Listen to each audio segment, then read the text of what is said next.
Hey, I'm Armin van Buuren. You're here in my studio in Leiden in the Netherlands. And today I'm going to show you how I made my track Suddenly Summer. It's a vocal track that features the vocals of Anna Criado. They were written by Ras Nitzen and Adrian Broekhuizen. And the track was made for summer 2012. It's already out and it's doing really well. And I'll reveal you some of the secrets.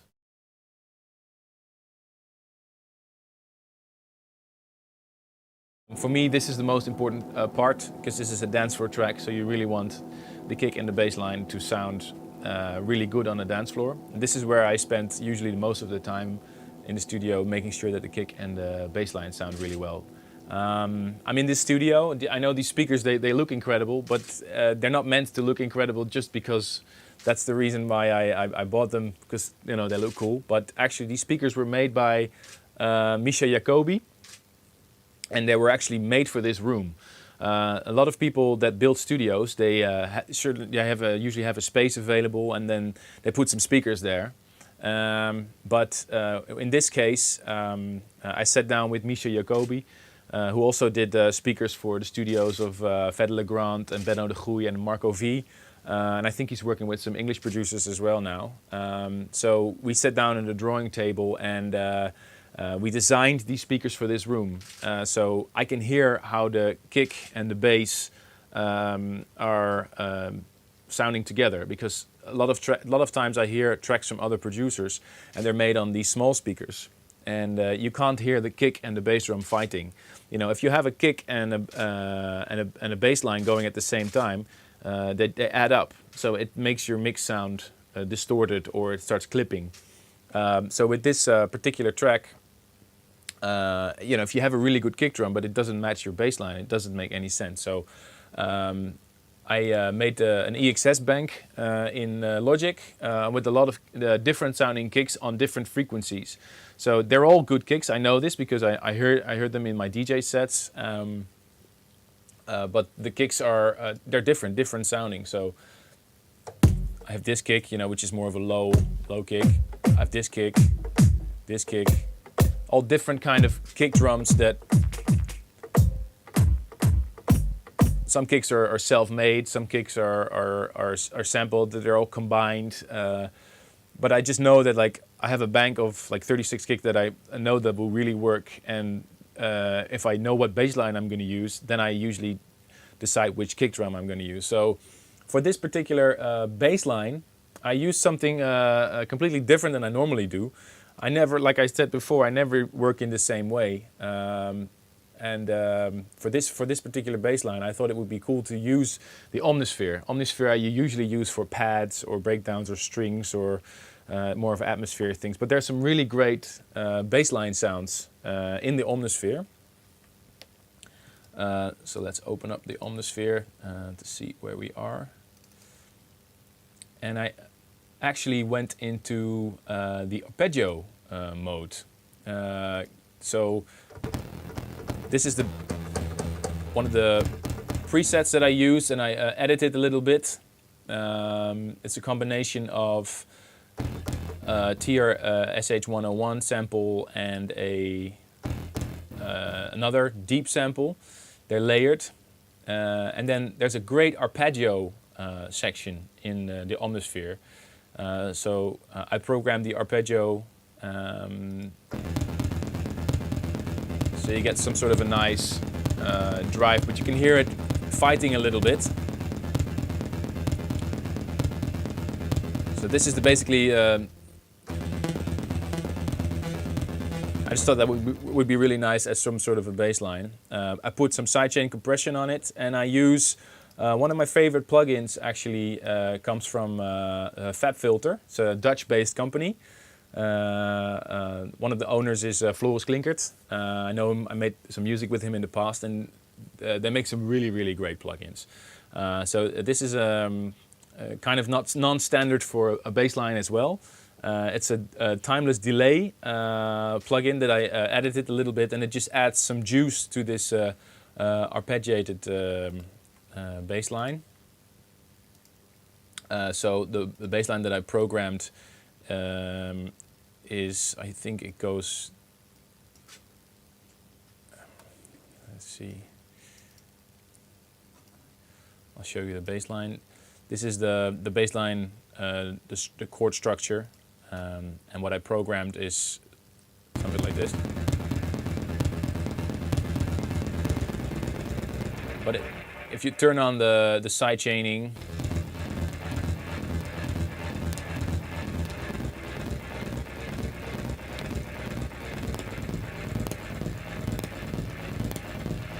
and then I've done some EQing on the bass line because I don't want the bass line to fight with the low end here.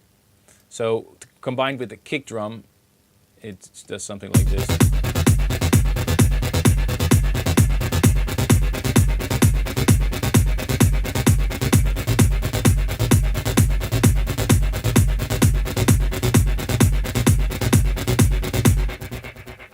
It just sounds, just gives it the FAB filter timeless delay. Just gives it some nice room. And there's also a little bit of on the bus. I put a guitar amp, which I removed all the low end, and some chorus. So you can hear the bass line giving a little bit more space in the mid frequencies. So it makes it sound a little bit more tough. So you get.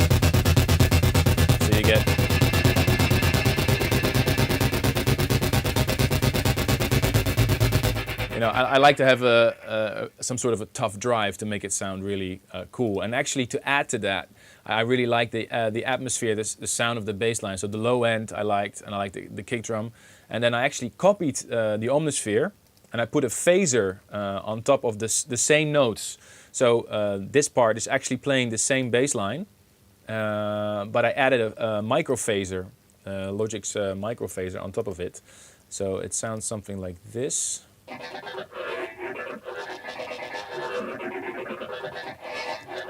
So I put in an Effectrix, which is one of my favorite plugins. One of the presets called Scattering Beats, followed by the micro phaser, and then some EQ. So I've removed basically all the frequencies except for the mid-range that I wanted it to do. So if you add that, so it's basically playing the same bass line part, but with a phaser. And if you add that to the track, it just makes it sound really like a nice atmosphere. So you get.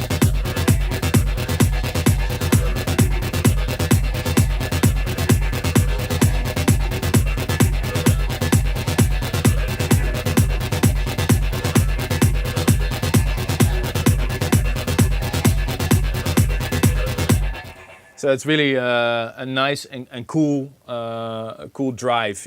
When you're on a dance floor, you want a bass line shouldn't bore you. It should be like you really get into the groove, and then you just add some elements to the bass line to help you with the arrangements. If the kick and the bass come in, and you really feel like yes, there's an explosion there, then it works. So.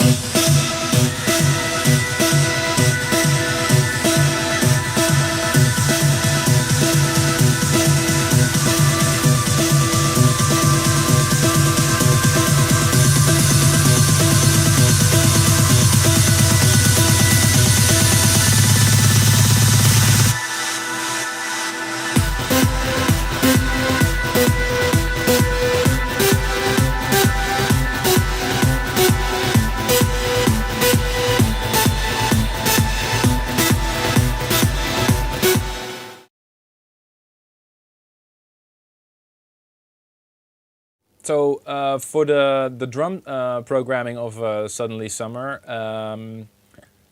this time I made it fairly easy for myself. Sometimes I just use some standard claps. I never want to use the same drums for a track. Sometimes if one clap really sounds great, I might add another clap to it, but I don't want my drums in every track to sound exactly the same because I think it's a little bit boring. So this is just a personal thing. So for this particular track, I just opened Ableton, and I just throw in on the 130 BPM. This track is 130 BPM, so I just throw in a lot of loops that I like for a drive, that go with I think go well with the bass line. So for this particular track, I was able to find the original loops that I was working on. So for example, I use this loop that's over here. So it's nice, but you can hear some low frequencies in there that I'm afraid might clog up the mix. So sometimes what I do, and this is what I like about Ableton, you can easily remove all the things you don't want. You know, so I don't know how I did it in this track, but you hear a little tick going there, so might want to remove that. We don't want anything to tick. So. But the clap has some sort of a pre-roll, so I might want to do it like this.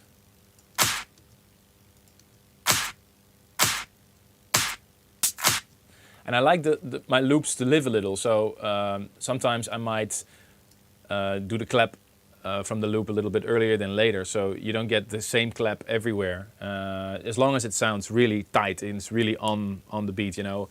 Everything's in, for me, mostly I work everything in audio, especially my drums, so they're really tight on the grid. So then I found some other loops that have some really nice claps in it as well. This is a snare, and if you add that with the clap, it just, you know, makes it sound really nice. And because one clap is longer than the other, you get some sort of a live feel to it, which is really nice. And then I added some other loops, I cut these loops, you know, so I don't use the complete loop. Sometimes I like a hi-hat from a loop, or sometimes I like one particular sound in a loop, so I might cut it. So these are all the loops that I've used for Suddenly Summer.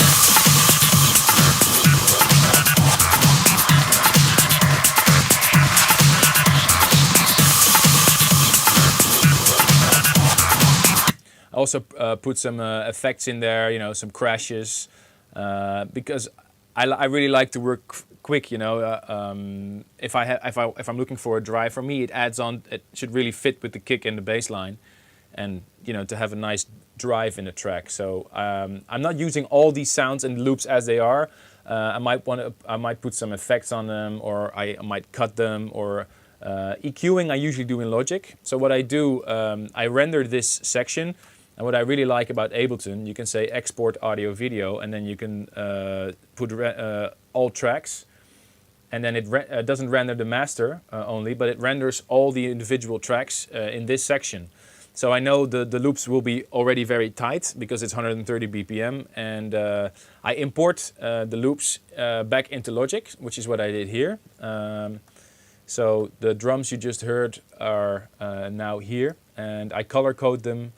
And I make sure that they don't clog up my mix. So every loop that's imported back into Logic, I put some EQ on, so I don't want anything to mess with my bass lines and my kick drum. So there you go. Here are the loops, and if you hear the loops back in Logic, it sounds something like this.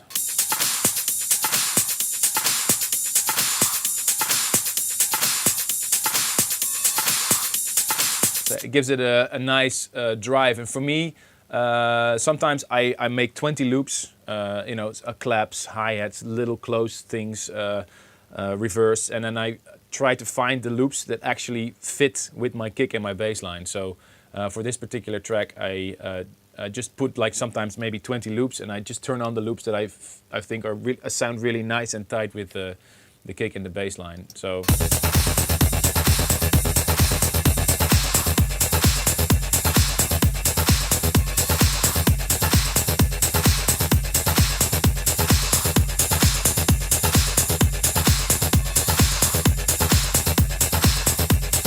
There you go. For me, this has a really nice trancey drive. It's really, you know, like I said, this track is really made for a club. And if you hear this drive on a really big sound system, you just hear, you know, you really get into it. And I can listen to this loop for hours without getting bored. It just sounds.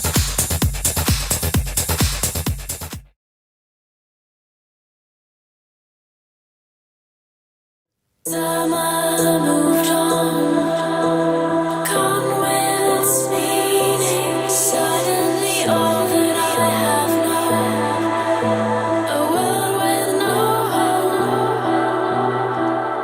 And then I made added some pads underneath it. Some really great pad sounds coming from the Nexus as well. This particular pad was a pad that I edited from one of the presets. So I called it Pad Female Gaia because it's really like dreamy.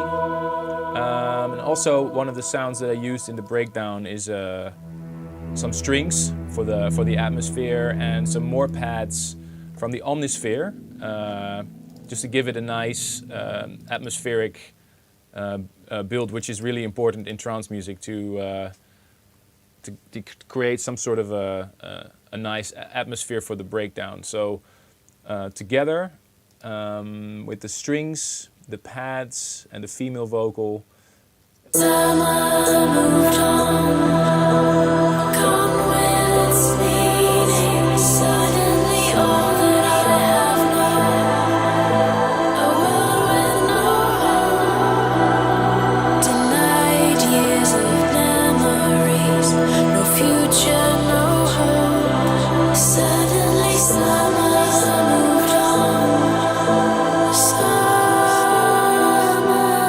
moved on. It's a really nice atmosphere, and after something beautiful like this within trance music, you want something to bring the beat back and something nice, melodic to really make the crowd go crazy. But you don't want to lose the atmosphere completely. So Anna Criado, the vocalist, she did some amazing ad-libs. And I just put a lot of auto-tune on it just because it's going to be in the background and it's not used for the lead. So if you put all the, this is what she did in the studio. I'll just remove all the plugins so you can hear what she did for the atmosphere.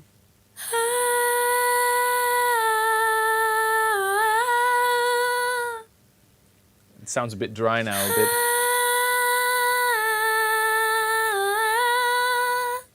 So on that vocal, I put some pitch correction, some EQing, because I don't want the low frequencies of her voice to shine through. It's just, like a pad almost. Some compression again, and then there's the buses again that I've set up for the lead vocal.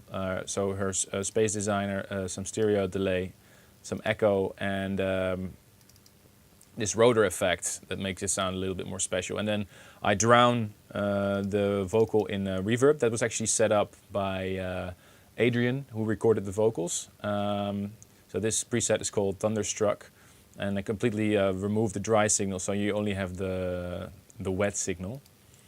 So if you drown that bit of Anna's voice that you just heard in that reverb, you get some sort of a nice atmosphere. So it's not meant as a lead vocal, but just for the atmosphere to continue throughout the track, so you have some sort of a link between the breakdown and when the melody comes back. So it sounds like this.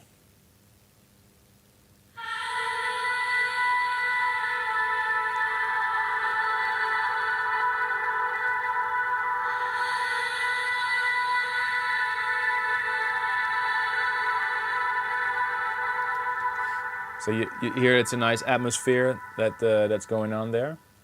And then after the breakdown, you want something of a big lead to come back with the kick drum and the bass line. So for this particular lead, I went into the Zebra plugin, actually, but I stacked it with a few other plugins. So the lead of this track sounds something like this.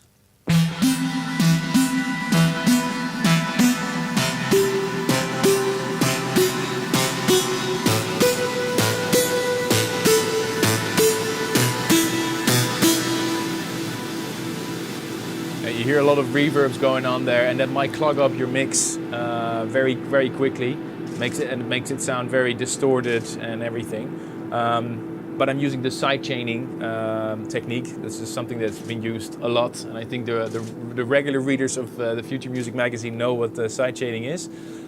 So this plug actually goes into a bus, and the bus has got a big sidechain setup. So if I turn on the sidechaining here, you'll hear that it makes much more sense.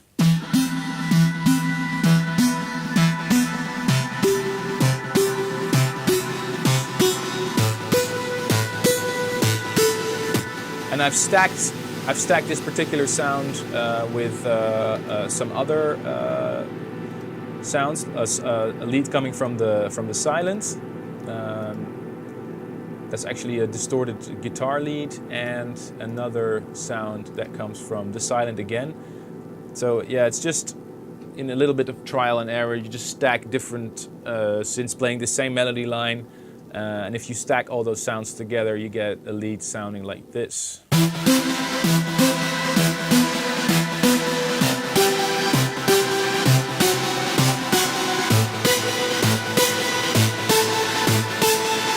So it's basically this lead, the silent lead that has a distorted plug, and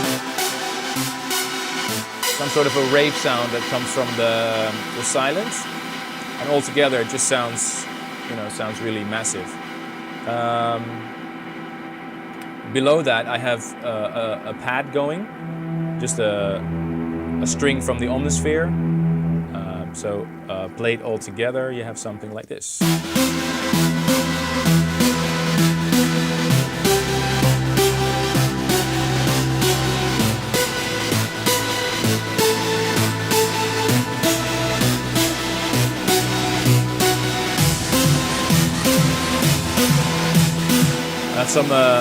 I programmed some snare rolls in the effects section to really make the breakdown happening.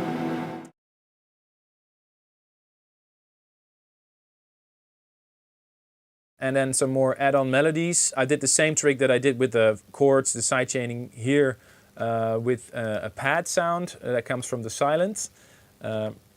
Also, for the arrangement, I don't use it anywhere else in the track. Just here, just as an add-on, so you can build up towards the big breakdown that's going to come with the piano.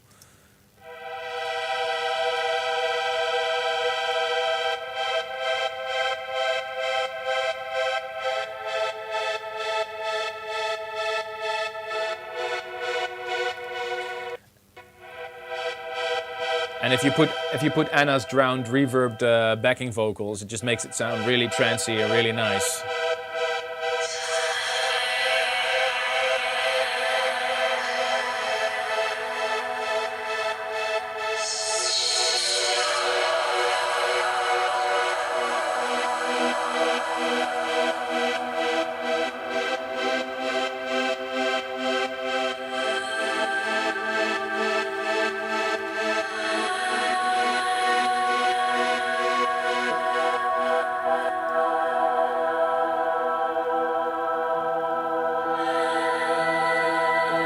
And there it goes into the breakdown, so really introduce the piano.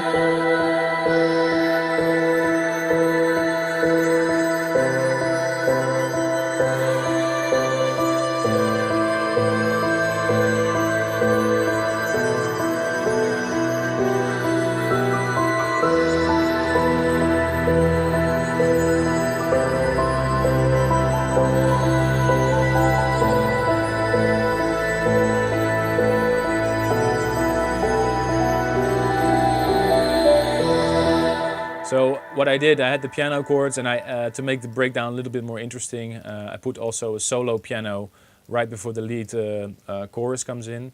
So this is basically just a copy of the other piano line.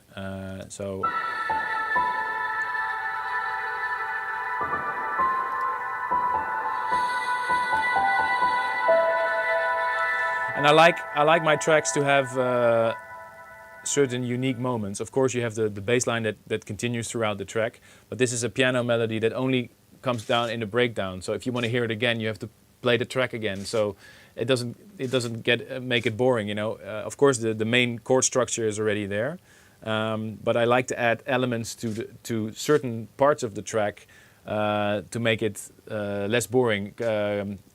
If you really want to hear that part again, you have to re-listen to the track. So I try to add some elements to my track always that are unique to that section of the track. So, of course, the chords throughout the track are basically the same, but the track really should take you on a journey and tell a story and really tell the story of the vocal that's being sung.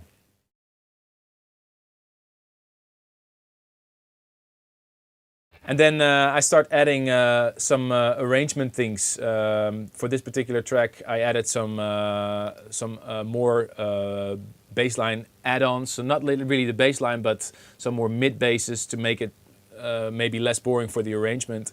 So in this particular track, I chose for an electro bassline. Actually, this bassline comes from the Omnisphere again. And it has a sample delay on it, so it sounds nice and out of the mid. So you use the full spectrum of your stereo image.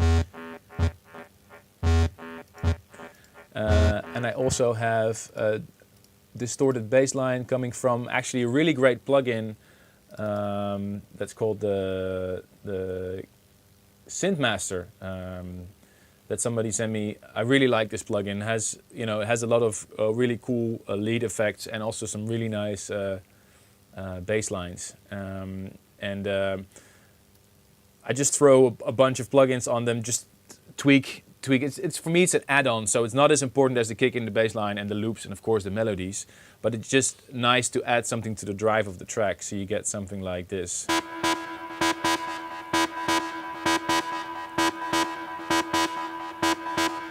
And if you hear that with the rest of the track, it just adds something to the drive, so you get.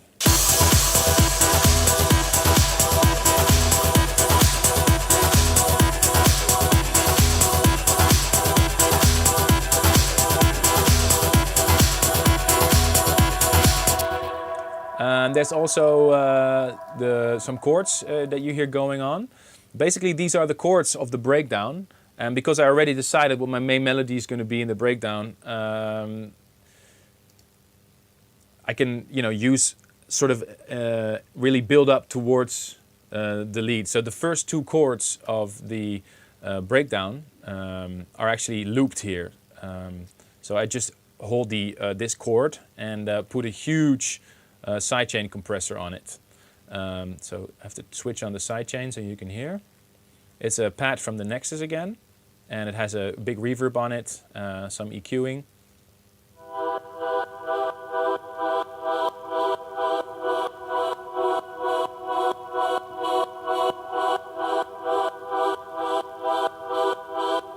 Those are the first. That's the first chord of the breakdown. So you can really, in your arrangement, build towards what's going to happen in the breakdown, so people can already know what's going to happen later on in the track.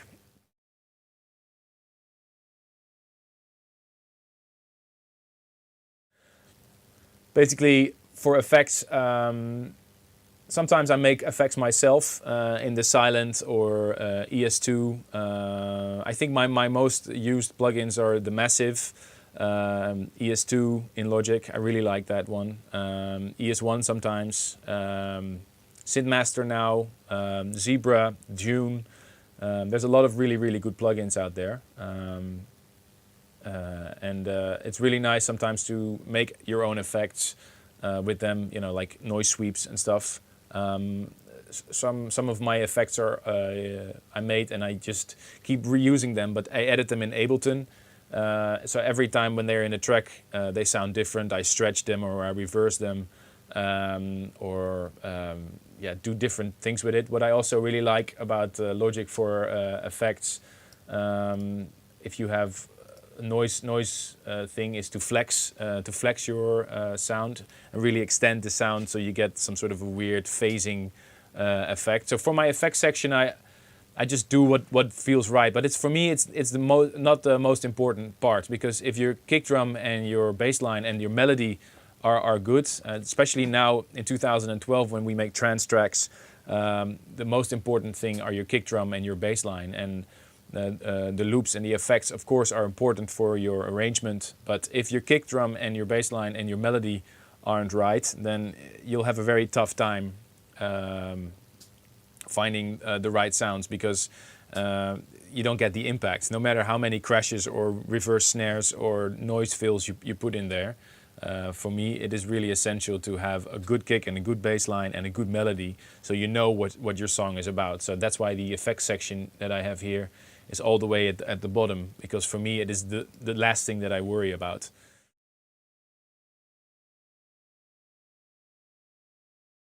There's a big discussion on the internet right now about what you do with the master bus. I have a weekly radio show called A State of Trance, and one of the things that worries me a little bit is that right now a lot of people put a lot of plugins on their master bus. And of course it makes it sound really cool, but if I play those tracks as a DJ in my sets, people get really tired. And it's such a shame because, especially with trance, there's so much information that goes on in a track that I think it's more important to get rid of frequencies than to add them. And what on a master bus usually happens is that compressors pull sounds up, and so when I start making a track, I never use any master bus compression. I always make sure that when I go into the kitchen, I go with the right ingredients. I go to the market, I buy some really nice meat or some really nice fish, and if my ingredients are right, my kick and my bass line, my drums, then I know that it's going to be a much more easy task for me. In this particular track, I put an ozone at the final bus. This is ozone 4. There's a new version of ozone. I think it's nice to have a little bit of compression limiting at the end, but please don't overdo it, because especially with my radio show, I hear so many tracks that are really great tracks. There's really great ideas there. You can hear that there's a great bass line going and a really nice melody, but the whole track is destroyed by winning the loudness war and putting on an ozone or 50 PSP vintage warmers and everything on the master bus. I mean, all these plugins are great plugins, but I find it's really a big problem. There's two ways of working. If you get inspired by using a master bus plugin, then use it. But please, when you finished the track, make sure you bounce a version with the master bus and one without. Send it to the mastering and tell your mastering guy, hey, this is how I want the track to sound. Can you help me? Because if your track breathes more, it has a lot bigger lifespan, especially with trance music. If you have too big a master bus compression, it just sounds too distorted and you get really tired, and I don't really want to play your track as a DJ because it's just too much information. So with this track, Suddenly Summer, when I was working, I didn't put the master bus compressor on. It just sounds like this.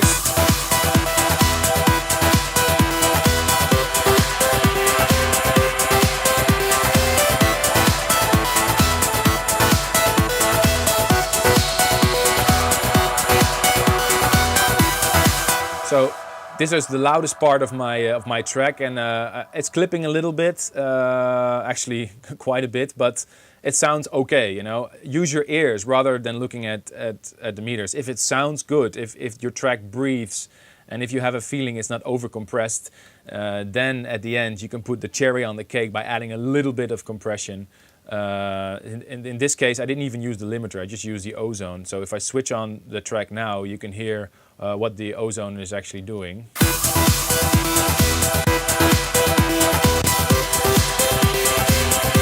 But there's still some headroom left for the masterer also. And when I send my tracks, I send an uncompressed version and a compressed version. So the master guy knows what I want my track to sound like, but maybe he can EQ a little bit. Sometimes it's better to use EQ than to use multiband compression. Of course, again, there are no rules in music. That's the first rule, and the second rule is C rule 1.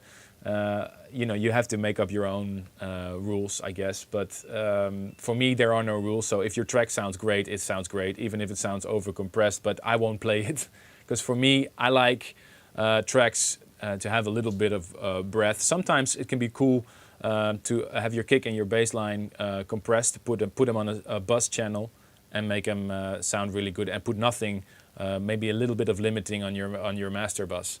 So this goes for me. I know there's other people that think differently about this. That's absolutely fine. If you have a way of working that works for you, it's great. But I'm a little bit concerned as a DJ that don't overdo it. Use it wisely.